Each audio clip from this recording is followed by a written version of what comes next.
Hello everyone, this is स्पर्श और आज हम आपके लिए लेकर आए हैं एक्सट्रीम 125 का रिव्यू जो कि हमें ऑफ़र करता है Hero. Special thanks to Haridwar motors जिन्होंने हमें ये बाइक प्रोवाइड करी है ताकि हम इसका एक डिटेल रिव्यू आप तक पहुंचा सकें। शोरूम की एड्रेस और सारी details with contact number is pinned in the description. Go and check it out for the latest discounts and schemes for this bike.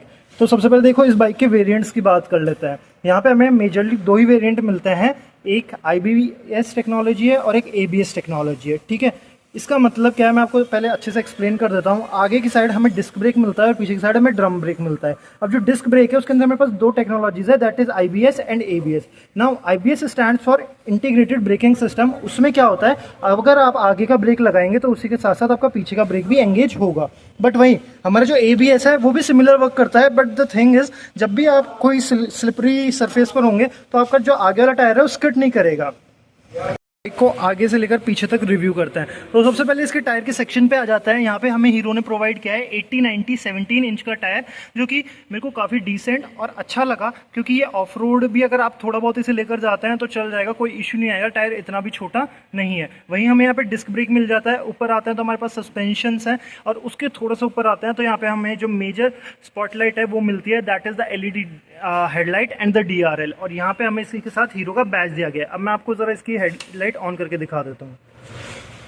तो यहाँ पे सबसे पहले हमारे पास DRL आ जाता है और उसी के नीचे हमारी हेडलाइट है जो कि कुछ इस तरह दिखती है, काफ़ी ज़्यादा ब्राइट है। तो आपको डार्कनेस में और अंधेरे में कोई भी इसमें दिक्कत होने वाली नहीं है। अगर आगे बढ़ते हैं तो यहाँ पे हमारे पास इसका इंस्ट्रूमेंट क्लस्टर है जो कि काफ़ी मॉडर्न और फ्यूचरिस्टिक लगता है। जैसे कि हमारे पास यहाँ पे सबसे पहले स्पीडोमीटर है और उसी के ऊपर हमारे पास टैकोमीटर है। अगर थोड़ा इसके डिटेल्स में आ जाए तो यहाँ पे सबसे पहले हमारे पास ओडोमीटर है जो कि बताता है आपकी बाइक अब तक टोटल कितनी चल चुकी है। उसके बाद हमारे पास स्ट्रिप A है, उसके बाद हमारे पास स्ट्रिप B है एंड एट लास्ट यहाँ पे हमारे पास एवरेज फ्यूल इकोनॉमी। अब एवरेज फ्यूल इकोनॉमी क्या बताती है भाई, जिस भी अकॉर्डिंग आपने बाइक चलाई है तो उसके अकॉर्डिंग आपका क्या एवरेज निकला है, आपकी बाइक ने कितना फ्यूल कंज्यूम किया है for the particular number of kilometres. उसी के थोड़ा नीचे आ जाता है तो हमारे पास फ्यूल इंडिकेशन है और नीचे कुछ सिम्बल्स हैं जो कि आपको हमेशा जिनको लेकर प्रिकॉशन रहना है।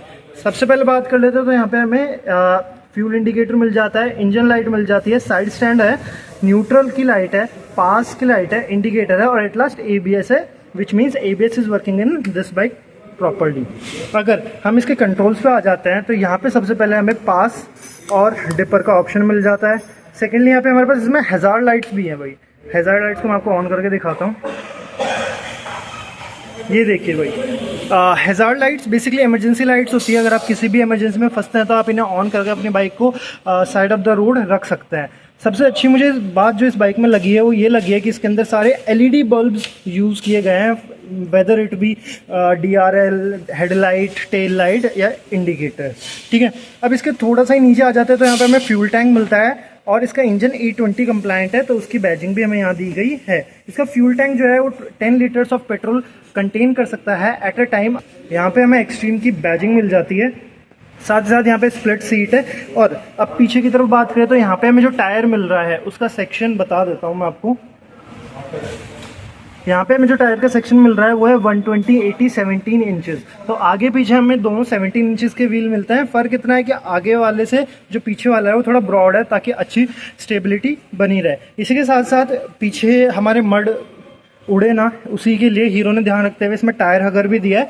और एक और मेन चीज़ बात भाई, आपने आज तक काफ़ी बाइक्स देखी होगी, इवन हीरो के स्प्लेंडर में भी काफ़ी ओल्ड स्कूल टाइप सारी गार्ड आता है, बट यहाँ पे हीरो ने अलग ही लेवल का कुछ किया है। ये देखिए, मतलब ऐसा सारी गार्ड भाई मैंने पहली बार देखा जो कि एक लाइक रिवॉल्यूशन ही मान लो, क्योंकि यार काफ़ी मॉडर्न लगता है। और जो पुराने वाले सारी गार्ड्स है भाई वो बिल्कुल भी अच्छे नहीं लगते। जैसे एक्सट्रीम की 160R उधर 160 वाली खड़ी, अब इसमें देखो कैसा है भाई, और ये देखो कितना अच्छा लग रहा है। बाकी इसमें हमें मोनोशॉक मिल जाता है, सस्पेंशन पीछे की तरफ। गियर शिफ्टिंग के लिए हमारे पास टो शिफ्टर है जिससे आप ऊपर और नीचे करके गियर शिफ्ट कर सकते हैं। अब इसके main the heart of bike पे आ जाते हैं, दैट इज इट्स इंजन।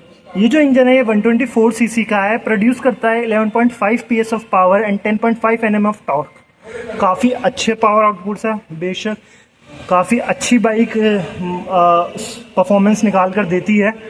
साथ ही साथ अगर इसके ओवरऑल लुक की बात करें तो कहीं ना कहीं इसके राइवल्स और इसके कॉम्पिटिटर्स से बेटर ही निकलते हैं। अब अगर इस बाइक के अपन प्राइसिंग पे आ जाते हैं तो इसकी देखो एक्स शोरूम प्राइस और ऑन रोड प्राइस, ये दो टाइप की होते हैं। अब ऑन रोड प्राइस जो है वो स्टेट टू स्टेट डिफर करती है, बट मैं आपको इसकी एक्स शोरूम प्राइस बता देता हूँ। एक्स शोरूम प्राइस भाई इसकी जो IBS वाला वेरिएंट है, मतलब है तो डिस्क लेकिन उसमें ABS नहीं है, उसमें इंटीग्रेटेड ब्रेकिंग सिस्टम है, तो उसकी प्राइस आपको कहीं ना कहीं पड़ती है 97,500। वहीं जो ABS वाला वेरिएंट है, जहाँ पे आपको फ्रंट में जो डिस्क ब्रेक है उसमें ABS मिलता है, उसकी प्राइस पड़ती है 1,03,500। वहीं अगर जयपुर जहाँ मैं रहता हूँ वहाँ के ऑन रोड प्राइसिंग की बात करूँ तो IBS वाला वेरिएंट मुझे 1,12,000 का पड़ जाता है और ABS वाला वेरिएंट मुझे 1,18,000 का पड़ जाता है। तो यही थी आज की video. Thanks for watching, stay tuned.